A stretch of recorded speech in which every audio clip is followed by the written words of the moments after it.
Good evening, everyone. This is the regular meeting of the Downers Grove Grade School District 58 Board of Education here on Monday, January 13th, 2025 at 7 p.m. at the Downers Grove Civic Center. This meeting is being live streamed for the public on the Village of Downers Grove's YouTube channel.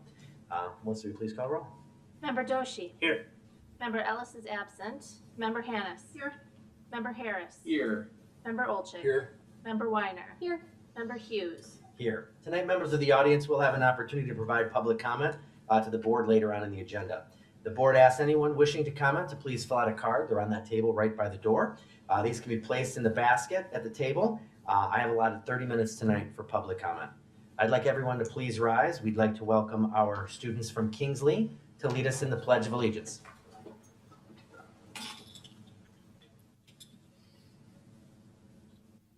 Pledge allegiance to the flag of the United States of America and to the republic for which it stands, one nation, under God, indivisible, with liberty and justice for all.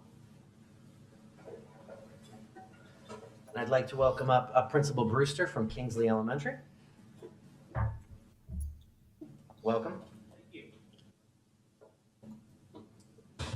Thank you, board members. It's a pleasure to be here with you tonight.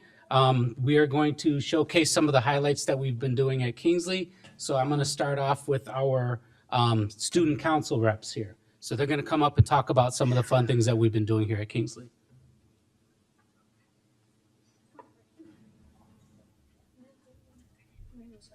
You're first. Well, that's the introduction. One more, right? Yeah. Welcome to our student council presentation. My name is Brendan Zimmerman, and I'm your student council president. I'm Landon Miller, your student council vice president. I'm Joshua Pedretti, your student council secretary. And I'm Michaela Cox, your student council treasurer. This is what we've done so far this year. We did a food drive for our local food pantry, Fish. Some of the things we donated were pasta, rice, condiments, cake mix, and muffin mix. We collected small pom-poms from each class for a whole school reward system. Kids earn them by showing respect and being responsible. We have already earned a movie lunch and a glow lunch. Giving tree. People choose an ornament that has a Kingsley family in need on it. The people then get those things, wrap them up, and then bring it to school, and then we send it to those families in need. Spirit Week. Every school day for a week, students wear clothing and or accessories according to a theme. There's a theme for these clothing and or accessories. For example, spring could be a theme for our next Spirit Week. What we plan to do is another Spirit Week in the spring. We also plan to do Project Night Night. Project Night Night donates packages with pillows, stuffed animals, and books to homeless children under 12. We plan to do this on our own Kingsley Amazon wish list. They can be shipped directly to Project Night Night. We also plan to do a cereal box donation to the local food pantry. We're going to get a bunch of cereal boxes and make a domino and then knock it over. Thank you. Oh, thank you.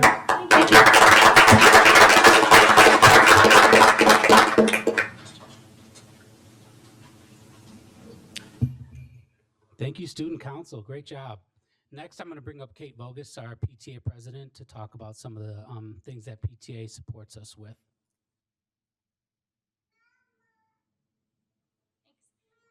Hi, I'm Kate Bogus. I'm the PTA president at Kingsley. I think some of you might know me. I used to be the former secretary at Indian Trail.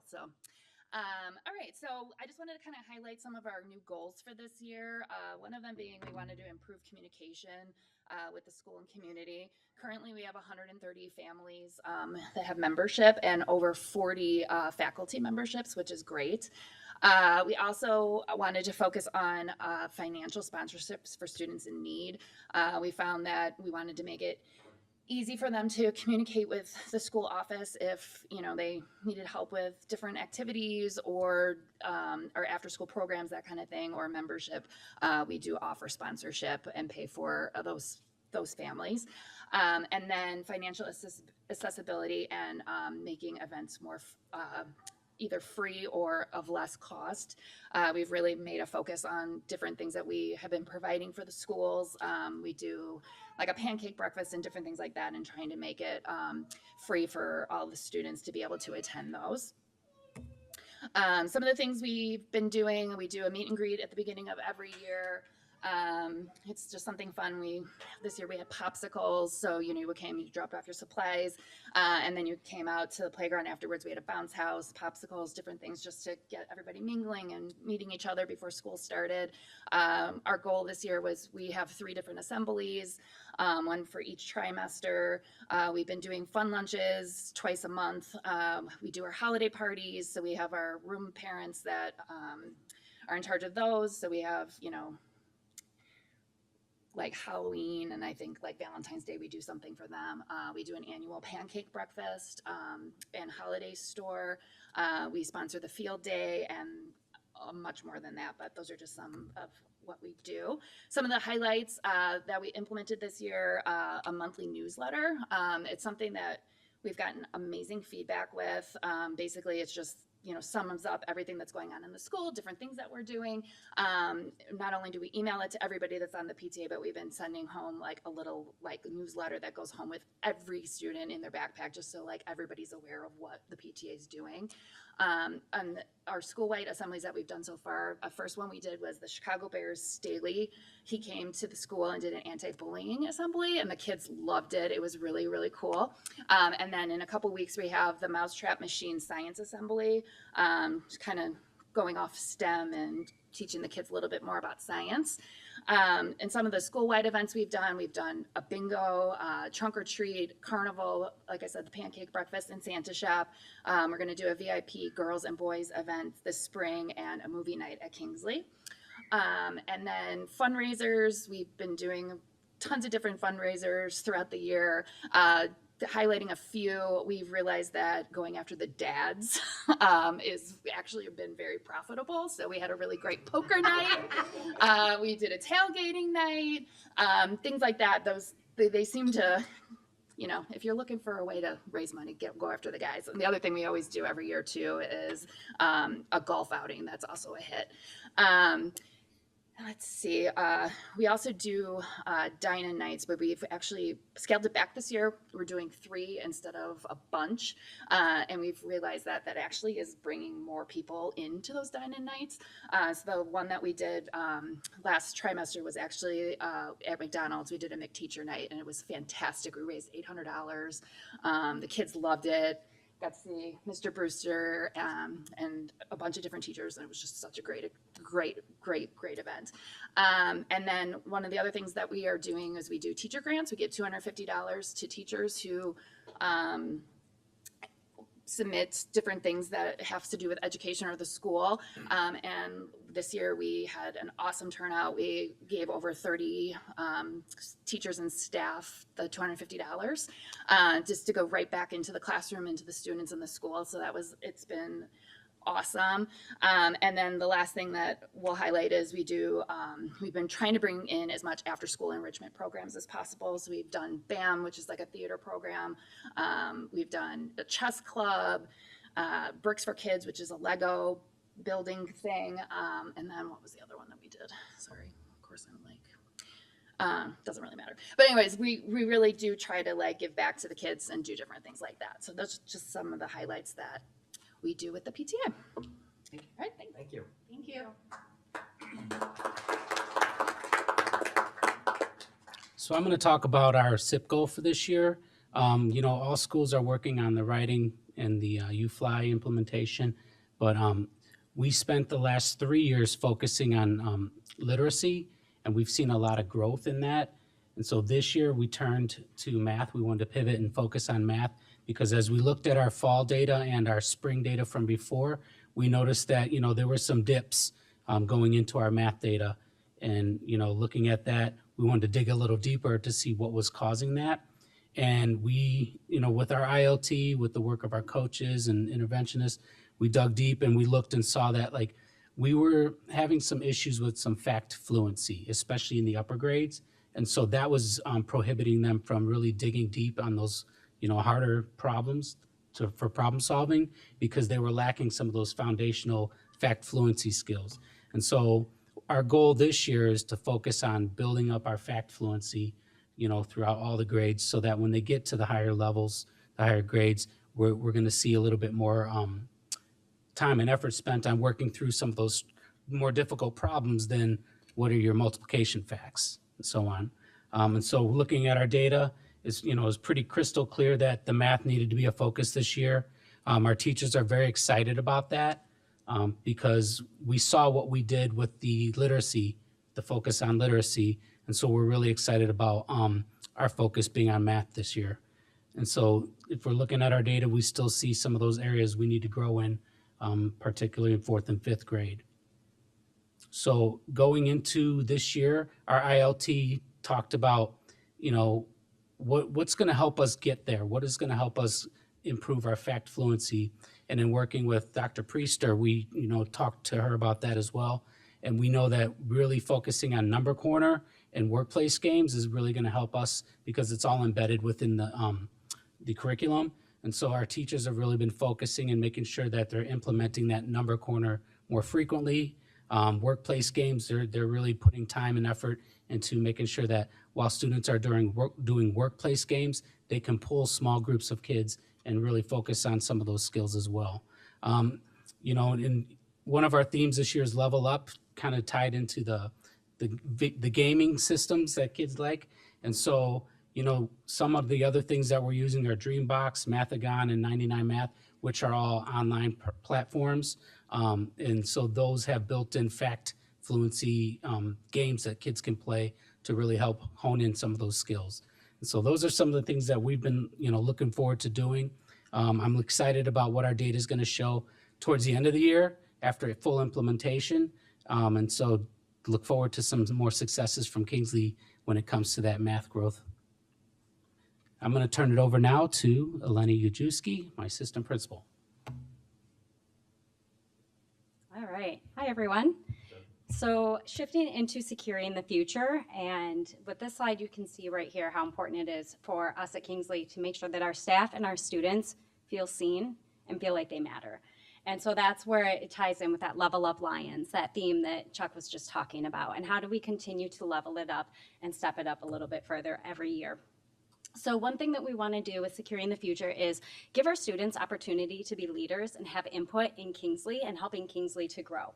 So with our positive behavior support systems, we got feedback from all of our students at Kingsley. What would they like for rewards? How do we continue to celebrate? We want to celebrate, that's key, celebrating small steps with our school improvement goal and the big steps as well.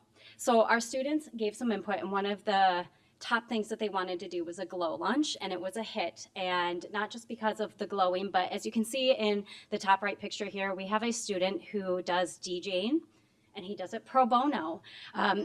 So he asked and offered to DJ all 3 of our lunch periods. He brought a friend in who helped him, and it truly was a hit. He had everybody up and dancing. It was a lot of fun, and as the kids were leaving, they were even asking to do it again. So they're working towards more of those. On the bottom right, you can see positive office referrals. I've spoken about these before to you. They're a highlight for Chuck and myself, where any adult in our building can write a student up for a positive office referral, being safe, respectful, responsible, or kind. And we get to bring the student into our office and call home. And then we highlight them on a bulletin board. And then something new that I'll talk about in a moment is in the bottom left here, our compliments journal. So this slide is more about celebrating our staff and our Orange Frog, the positive psychology. So in the bottom left, we have a compliment journal. So I would write a compliment to a staff member, put it in their mailbox, they read it, they write another compliment on the next page to a staff member, and this is flowing throughout our building. We have 2 of these are going throughout the building, so staff are able to celebrate each other. In the bottom right picture here, we have the Level Up Lions. Truly, all of our staff over at Kingsley dressed up in that theme this year, so everybody is in a game theme. Yes, those are Pac-Man people under the Pac-Man umbrellas there. On the top right, we have some staff where we partnered them up this year with a dynamic duo.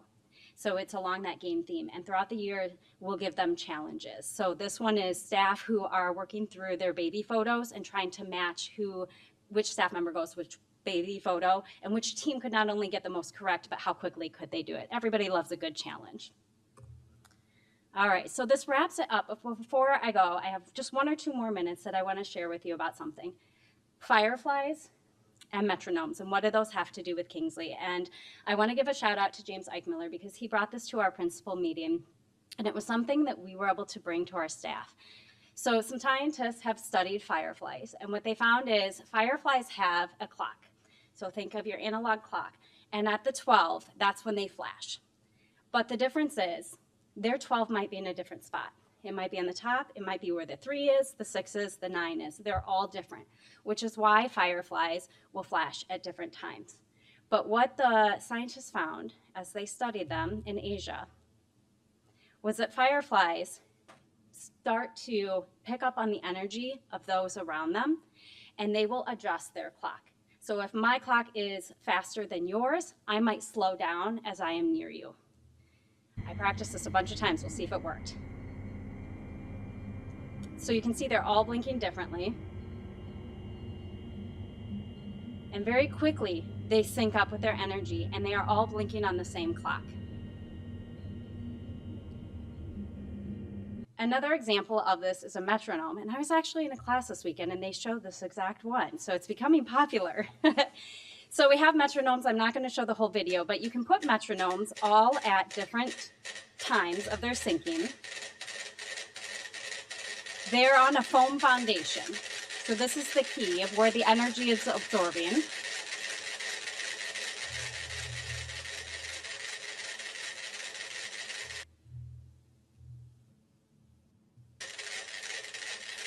And as time goes on, the energy begins to absorb into this foam base.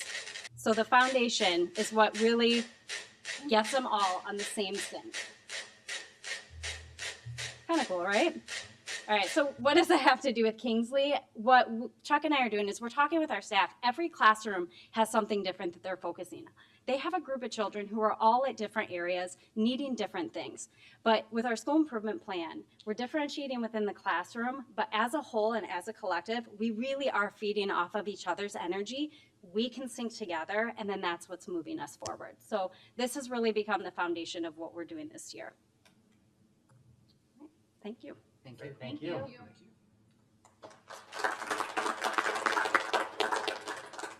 And for our student council members, we have some gifts for you. They're coming on down now. Thank you for being here tonight.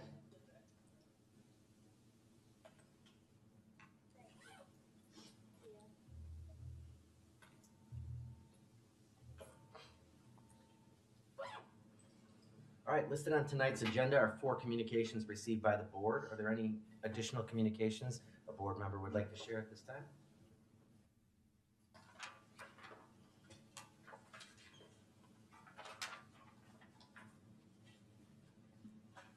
All right, Betsy, don't take this personally. It happens all the time. But our spotlight tonight is going to be on our fiscal year 2024 financial audit. So I'd like to introduce Todd Dreyfall and Betsy Allen, Miller Cooper. I'm just going to let Betsy talk and then I'll. Perfect. Welcome back. Thank you. Good evening. Don't know I get to be the spotlight tonight. I don't know Oh, if yeah. that's a good thing or bad thing. All right. So I put this short presentation together tonight just to sort of look at the deliverables, what's in them, what's contained in them. I know I think attached to the agenda I saw, and you've been given the letters that we're going to look at as well as the financial statements. So I thought maybe the best place to start was even to go over why do you even need an audit. The school code does require that every school district within the state of Illinois does have an audit performed by an independent auditing firm. You know, the main objective of our audit is that we need to provide an opinion on the financial statements through our audit process to obtain reasonable assurance that there's no material misstatements within the financial statements. As you know, the audit is a pretty long process, but ultimately we are looking to express an opinion on those financial statements. We also do, as part of the audit, we'll provide a letter with recommendations to gain efficiencies in internal control. Sometimes they're just observations, that can make things more efficient within your business office. And then also the accounting standards do require us to issue a required communication to the board letter, and we'll look at the certain communications that we are required to communicate to you. At the end of our audit process, These are the documents that we do provide to the district and file certain ones with different agencies. First, the annual financial report, which are the GAAP financial statements, or we call them the bound financial statements.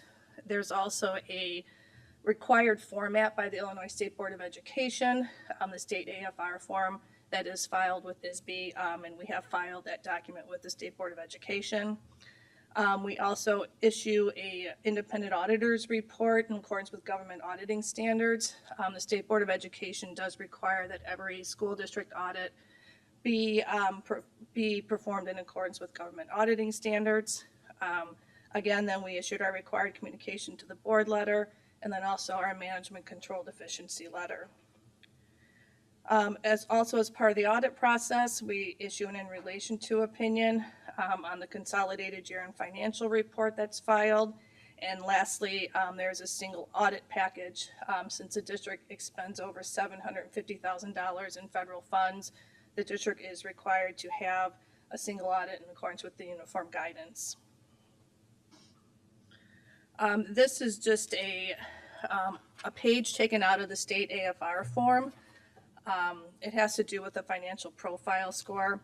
ISB is required to have a mechanism to help monitor finances of all the districts within the state. This is the mechanism that they use. Please keep in mind when you're looking at this, so this is looked at one day in time at June 30th of the year. It's very volatile, especially depending on some districts report on the cash basis, some districts report on the modified accrual basis. You guys are at a different place too because you have more debt issued right now due to your referendum passing. So certainly don't take this as this is a set in stone. There are 4 levels. It's recognition, review, warning, and financial watch list. So like I said, this is ISB's mechanism to watch the financial really just more to identify any schools that might be moving towards financial difficulty. This year there were 2 new GASB statements. GASB is a governmental accounting standards board. There were 2 statements that were effective, but both of these statements had no significant effects on the financial statements of the district.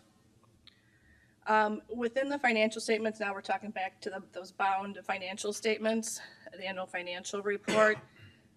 First of all, on page 1 of that report is our independent auditor's report that we talked about. That's where we're expressing our opinion on the financial statements. Again, this year it was an unmodified clean opinion, which is the highest level of assurance that we can give as auditors. Starting on page 6 then is the management's discussion and analysis. This is written by management and reviewed by us. There are lots of highlights on the financial statements. There's condensed financial statements. And there's also a section that's presented items that could have financial impact on the district in the future. Page 15 is where they start with the basic financial statements. Here's where you'll see in both the government-wide and the fund financial statements, as well as in notes that detail a lot of the accounting policies of the district and a lot of other information on the capital assets, the debt of the district, and many pages on the pension liabilities and the other post-employment benefit liabilities. Then starting on page 74 is your required supplementary information. Here again, there's multi-year schedules again on the pension and OPEB liabilities and budgetary schedules for the funds held by the district. The last 2 sections are the supplementary financial information and other supplemental information. Again, here there's more budgetary schedules, and also there's schedules of all the bonds outstanding by issuance and the principal and interest that's remaining on them at June 30th. As we just talked about a few minutes ago, the accounting standards do require us to communicate certain information to the board, and we call it our SAS 114 letter. One of those items is that the audit was done in accordance with generally accepted auditing standards, government auditing standards, and the uniform guidance, which is what we follow when performing the single audit. Again, as we talked about, in the letter, it also discusses future and current accounting pronouncements by GASB. And as we already mentioned, the fiscal year 24 did not have any new GASB statements that we had to implement for the district. We will continue working with the district on any new GASB statements that will be effective for next year and the years after that. The required communication to the board letter also discusses any significant accounting estimates, financial statement disclosures. We had no difficulties with management when completing the audit. I do want to thank Dr. Russell, Todd, and the entire business office, and Michelle's here too, for their help, in getting the audit completed. We did not identify any significant unusual transactions. We do have one item that we show as sort of a past adjustment in regards to the IRS pending late filings that are out there that I'm sure you're all aware of, that the district is still working with the attorneys and IRS to hopefully eliminate that penalty. And then when we did release the report, management signed and provided us with the management representation letter in order for us to deliver all the reports to the district. And then lastly, we have our control deficiency management letter. I'm not going to go through each one individually. I'm sure you've all seen the letter and read the letter. I'd be more than happy to answer any questions on it. But there are different levels of deficiencies. There's material weaknesses, which we did not report any. We had one significant deficiency in regard to capital asset reporting, and then 2 control deficiencies in regards to some coding of federal state aid receipts and some and then something in regard to the single audit on the ESSER 3 funds. We will continue to work with the district to make sure these items are hopefully eliminated and aren't showing up in next year's audit. The district did provide corrective action plans that were filed with the single audit package of their plan to eliminate these items and further some of their controls to make sure these items are reported correctly. And then we just had one observation and recommendation. I think we've talked about this every year I'm here for a while, and we put this in all of our clients' letters just in regard to the technology and data security risk. And it's really just a reminder that, technology is always changing, and to be sure that you're looking at your technology plans to make sure that they're, where they need to be at. Like I said, there's nothing wrong with the security in the district. It's just a reminder for the district. So if anyone has any questions, I'd be happy to answer them. Thank you. So I wanted to go back to the previous slide and talk about the significant, what you have under there for the deficiencies. There is, I do believe I understand the capital asset accounting. There was that was like an object code issue where things that were capital expenditures were charged as purchase services or supplies.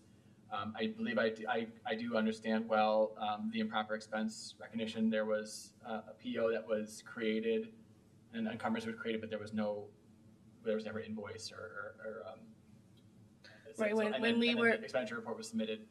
Right, when we were performing the single audit, Yeah. we don't look at every federal program. There's we have to have a certain coverage, a percentage that we have to look at and what's a major program. So we determine our major programs, and the ESSER 3 program, which is part of the Educational Stabilization Funds, was that program.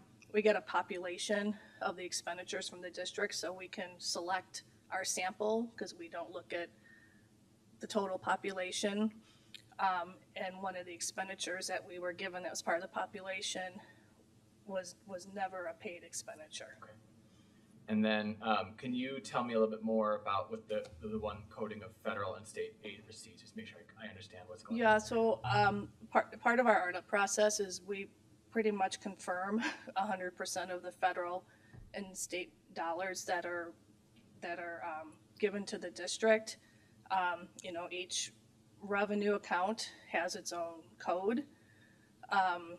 And so when we're looking at that, some of them we can confirm directly on the Illinois State Board of Education website. Some of them are confirmed through other agencies. And some of the amounts were just in wrong account numbers. Everything was posted to the general ledger. You weren't missing any dollars and missing any receipts. It's just where they were classified within the account numbers. So the capital asset one was an object code issue, right? And then that one was a function code. This is a function code issue, yes. Okay, so then, thank you. Mhm. I would like to hear from the business office or from Dr. Russell about, I know Todd, you stood up and then you sat back down, so sorry to make you do that. But just a summary of steps being taken to implement changes that will make sure these don't show up on the next audit. Right, and so on the capital piece, because this year, fiscal year 20, these next 2 years, this year 25 and 26, have a huge amount of capital that we have to spread.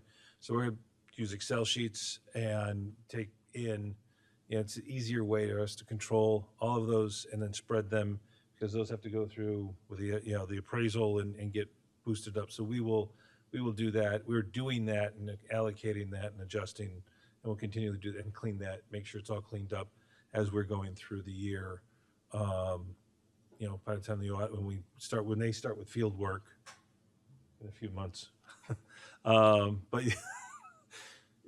so we'll have that and go through that with them when we start with the field work, and then make adjustments if we need to on that. But that is one thing we will be able to do right off on that, and we're working. Yes. I think, this year too, there's always a lot of activity in a district this size, but this year, our fiscal year 24, there was, even more activity due to the referendum projects and all that's going on. I think sometimes when you have a lot of projects going on, you have to remember to look at it as a project as a whole, and not just take all the little supplies or the little this and sort of look at it as a project as a whole. So we'll certainly, when we can start early in the spring, looking at things and work with the business office. And then on the other one, on the expense, there's a two piece to this, the reporting, and on the PO closeout, because there's an internal aspect of, and working through and making sure that we close out that on the building level and on district level, purchase orders that aren't completed or whatever but are done, are closed out. And so that's a training piece that we're doing with the building secretaries at their meetings that we have on a monthly basis, also on the district side of making sure those are closed out, but also then the reports as to how we pull for grants, making that adjustment and pulling the report the right way, so that we're pulling those closed or pulling those actual expenditures versus the PO number in that piece. So those are two things we've adjusted already on the grant reporting aspect, but then also on making sure as we're going through that folks, with turnover and build, it's one of those turnover pieces, both on the district side and the district office side, but then also on the building side of something that a secretary who's been in a building for a long time knows to close out. New secretaries that might not have been necessarily the ESSER one, but that is part of that whole thing. So we're working to make sure that everyone gets that. So we're cleaning those up as we go through the year, and certainly towards year end when you kind of close up, making sure all of those things are buttoned up. Thank you. I think that hits the main pieces on those items. Am I saying that? Not from me. Okay. Other questions from the board? Really appreciate you being here tonight. Thank you Thank very you much. very much. Thank you, Betsy. Good night. All right, we're going to move on to reports to the board. We'll start out with the superintendent report. Yeah, so first off, before Betsy leaves, I do want to thank Betsy as our auditor. I spent a lot of time on the phone with Betsy, the summer and then in the fall, and she goes above and beyond for the district, as does her team. So we really appreciate all the extra effort. Thank you so much, Betsy. I also want to thank our Kingsley students, staff, PTAs, and families for attendance. I know they all leave after the presentation, but it's always nice to have the kids and faculty, staff who support the kids, and everyone here presenting. It's always a great way to start a meeting. There are no significant personnel updates since the last meeting, so I'll go ahead and skip that. With curriculum and instruction, the biggest thing right now for the board to be aware of is winter benchmarking is currently underway across the district. So our students are once again taking the MAP test, and some of our students will also be taking Ames Web Plus testing. So that is underway, and we hope to conclude that by January 24th.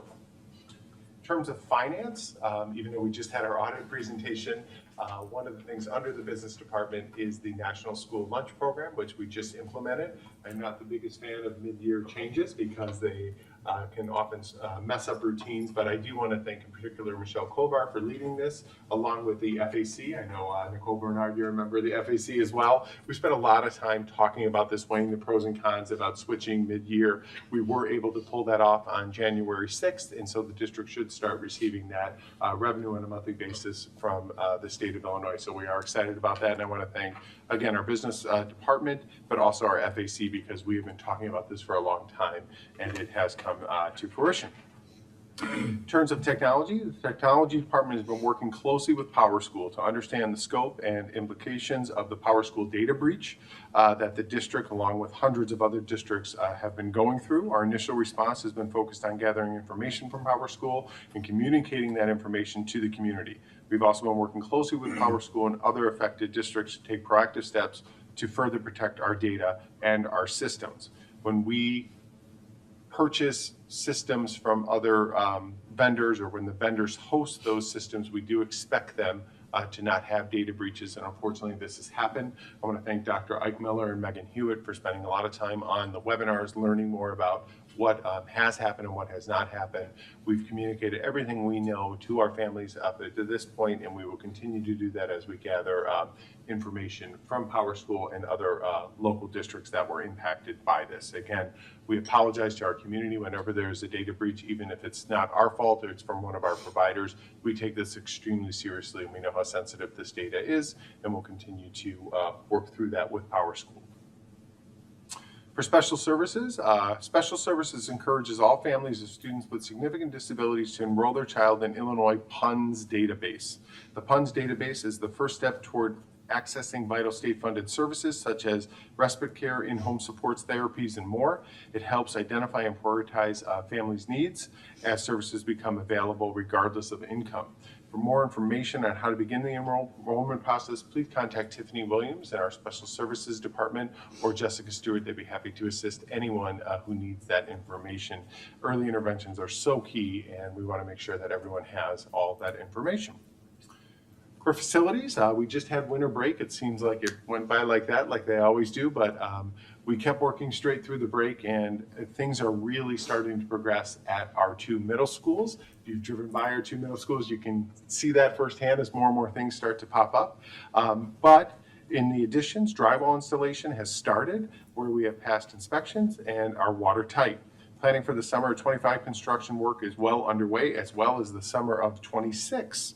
Phase 2 summer of 25 elementary schools, pre-construction activities such as scheduling, submittal preparation, and review and planning are ongoing and will continue for the summer of 25 construction.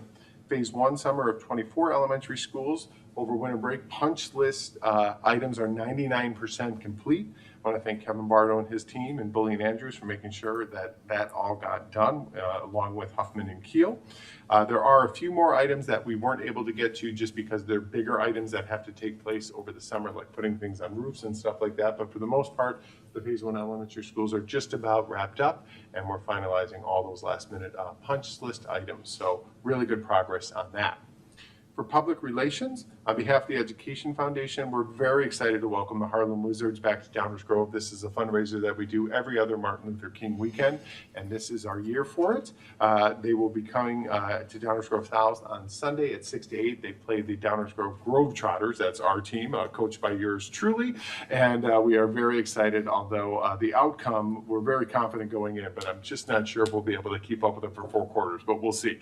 It's a lot of fun with the kids. We had 2,000 people approximately at the last one, and just seeing all the young students really get excited for the game, and seeing their teachers and other staff out there is a lot of fun, and we're looking forward to spending Sunday evening at Downers South with our Education Foundation. They've done such a great job over the last several years, just really elevating the foundation's support of the district, and it's always a fun night. So looking forward to that. That concludes my report.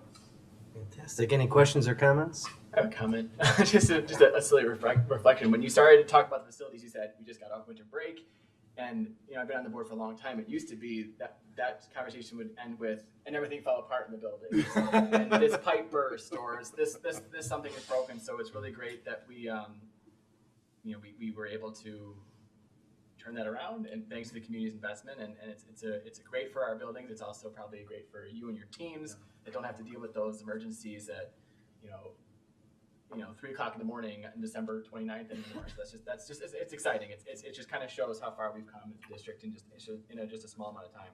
And just to piggyback off of that, one of the things that we're experiencing, although we still have buildings that have not been touched by the referendum, it's less and less reactive things to things breaking and more proactive things to redesigning our new system. So it's always nice when you're able to do that. I still want to thank our maintenance team who respond very quickly to when we do have those things going wrong, but it is certainly nice once you get that new equipment in and, planning for the future. So far so good. And again, just making really, really good progress. It's hard to believe how quick the referendum is going, although I know sometimes it feels longer. This afternoon we spent on phase 3 planning for the summer of 26. So it's really, crazy to think about, but making really, really good progress. Any other questions or comments? All right, wonderful. That brings us to the monthly business and the treasurer's report. Dreyfus. I will be brief.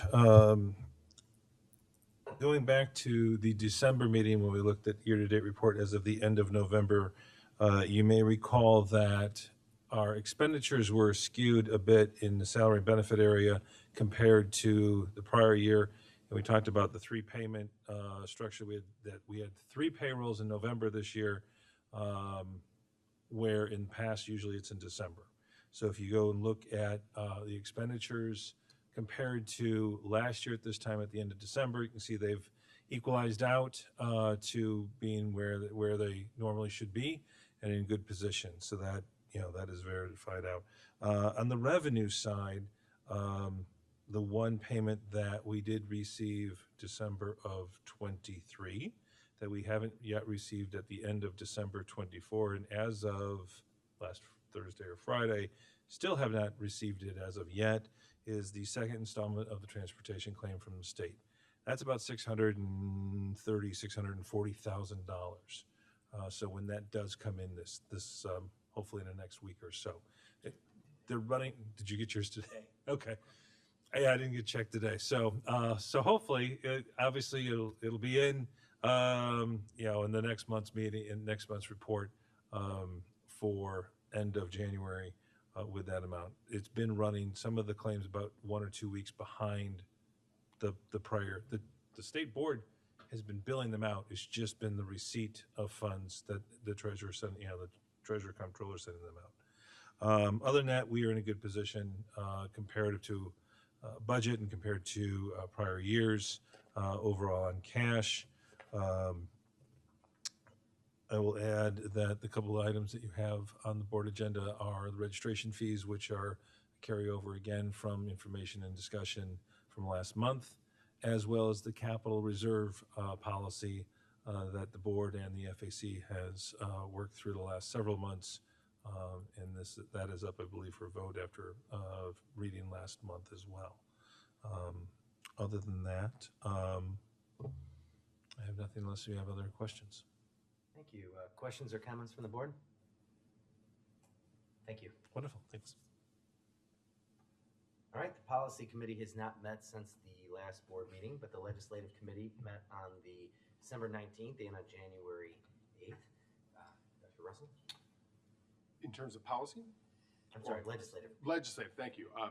Legislative Committee, January 31st, we have our legislative breakfast from 7 to 9 a.m. We have great responses from our legislators. We're expecting a full slate there again. We have met several times as a legislative committee and are very excited about that. Right now, we're in the process of finalizing the questions, similar format to what we've had over the last couple of years. And the next meeting, we'll have one more meeting right before the breakfast on the 31st. And we'll finalize all the logistics and make sure that we have the student councils in the right spot and everything else. But looking forward to a really, really nice breakfast. And again, real good attendance from our legislators, which is exciting. We'll also have both representatives from Congress there as well. Representative Foster and Representative Kasten are able to come with their schedule. So we're excited to have everyone there. Any other comments, questions from the board? All right. Looking forward to it. All right, the FAC meeting, FAC has not met, neither has district leadership or the Health and Wellness Committee since our last meeting. So we're going back to you with the SACID report. Yeah, there really isn't any update from SACID since the last time. We have another board meeting next week, and I'll have an update after that. Fantastic. All right, we have no discussion items tonight, so we're going right to public comment. This is an opportunity for members of the audience to share public comment with the board, but is not intended to be a time to enter into a dialogue with the board. Issues raised during public comment may be added to future agendas or may be addressed by administrative staff when appropriate. The board is allotted 30 minutes tonight for public comment. We ask you to keep your comments to 3 minutes to allow everyone the opportunity to speak, though I do not see any cards in the basket. So I will open the floor. If there's somebody that would like to speak, feel free to stand up to the podium and give us your name and attendance area. All right, with that, then I will move on to the approval of the minutes. Are there any suggested revisions to the minutes as presented in the packet of materials? If not, is there a motion to approve the minutes of the December 9th, 2024 regular meeting as presented? So moved. Second. All right, all those in favor? Aye. Any opposed? The motion carried to approve the minutes of the December 9th, 2024 regular meeting as presented. We do have a consent agenda tonight. Are there any items a board member would like to have considered separately? All right, if not,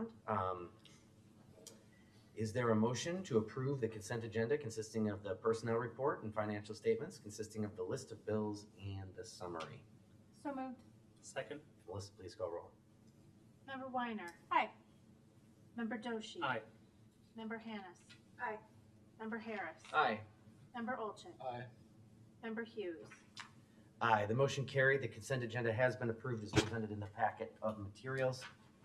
We have 3 items up for recommendation tonight. The first up is the fiscal year 2024 audit report. Is there a motion to accept the fiscal year 2024 audit report as presented? So moved. Second. Is there any discussion? All right, Melissa, please call roll. Member Harris. Aye. Member Olchek. Aye. Member Weiner. Aye. Member Doshi. Aye. Member Hannis. Aye. Member Hughes. Aye, the motion carried to accept the fiscal year 2024 audit as presented. We have a press issue update 117 and the capital policy.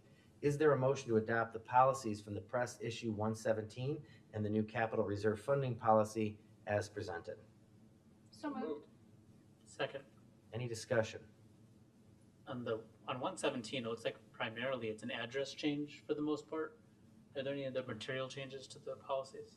No, for the policies, many of them are just simple legal references and updates due to law, so nothing of significance. It was a very quick policy meeting.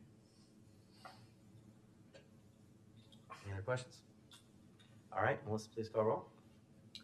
Member Weiner. Aye. Member Doshi. Aye. Member Hannis. Aye. Member Harris. Aye. Member Olchek. Aye. Member Hughes. Aye, the motion carried to adopt the policies from the press issue 117 and the capital reserve funding policy as presented. Last up, we have the 2025 through 2026 school fees. Is there a motion to approve the fees for the 2025 through 2026 school year as presented? So moved. Second. Any discussion on that? Melissa, please call roll. Member Olchek. Aye. Member Weiner. Aye. Member Doshi. Aye. Member Hannis. Aye. Member Harris. Aye. Member Hughes. Aye, the motion carried to approve the 2025 through 2026 school fees as presented. We do tonight have a construction consent agenda. Are there any items a board member would like to have considered separately? All right, if not, is there a motion to approve? Isn't this all one? It is all It's just one all- this time. It's just one item, but I guess I just had a quick question on it. We can still discuss it, right? Yeah, because I guess we're pulling it out, it'd be the same thing anyway, I guess so. No, I guess, just looking Wait, at. wait, we have to. Let's do the motion, then second, then discuss. Okay. I move that we, I don't know, approve the referendum furniture purchase for whatever. Move to approve the middle school and elementary school furniture purchases from Hendrickson at a cost of $485,513.42. I second. All right, go ahead. No, I guess, this is just something that's moved really quickly and, as things kind of come in month by month and we kind of see numbers. I guess I just wanted to kind of just gauge, before we commit another $485,000, the overall budget was $2.4 million. And this is very rough math, but 50% is going to Herrick, and then O'Neill kind of is getting 50% less than Herrick. So I just want to kind of just gauge the relativity of those numbers that make up the 2.4 million. Yeah, so, and I can have Jennifer or Kevin weigh in. One of the reasons you're going to see Herrick be significantly more is because of the amount of new classroom space that we have to put into Herrick. Every school, in terms of a new classroom, gets the exact same furniture. Every office gets the exact same furniture, but you're going to have so many more new additions. In fact, an entire new wing over at Herrick Middle School. That is why you're going to see the furniture bill for Herrick be much higher than what you would see at O'Neill. Right now at O'Neill, we have underutilization of the building. And so in those spaces, you don't require the new additions and things like that. So every new classroom space gets that new furniture. But in terms of the offices, the bathrooms, all of that, that's all equitably distributed. But Herrick's price tag, just like in the overall referendum, is going to be significantly more just because of all the new spaces that are being built. But in terms of how we're approaching this, one of the themes of the referendum is equitable classroom spaces. So Herrick and O'Neill get the same thing. It's just Herrick has so many more new spaces, because when it's all said and done, Herrick will have approximately 900 students and O'Neill will have approximately 600 students. And so it's just the amount of space in the building. All right, thanks for that explanation. Thank you. Okay, any other questions or comments? All right, then Melissa, please call the roll. Member Olchek. Aye. Member Weiner. Aye. Member Doshi. Aye. Member Hannis. Aye. Member Harris. Aye. Member Hughes. Aye, the motion carried to approve the middle school and elementary school furniture purchases for, from Henriksen at a total cost of $485,513.42. All right, couple of announcements. Monday, January the 27th at 7 p.m. will be the next a financial workshop that'll take place at O'Neill Middle School. Wednesday, January 29th at 3:45 p.m. will be the legislative committee meeting. That'll take place here at the Downers Grove Civic Center. Friday, January 31st at 7 a.m. will be the legislative breakfast. That will take place at O'Neill Middle School. And then Monday, February 10th at 7 p.m. will be our next regular board meeting. That'll take place right here at the Downers Grove Civic Center. I tonight do not have any specific items to go over in closed. We do have closed minutes. Is there anybody that would like to go into closed to discuss those minutes? Okay. If not, then we do have minutes to approve from that.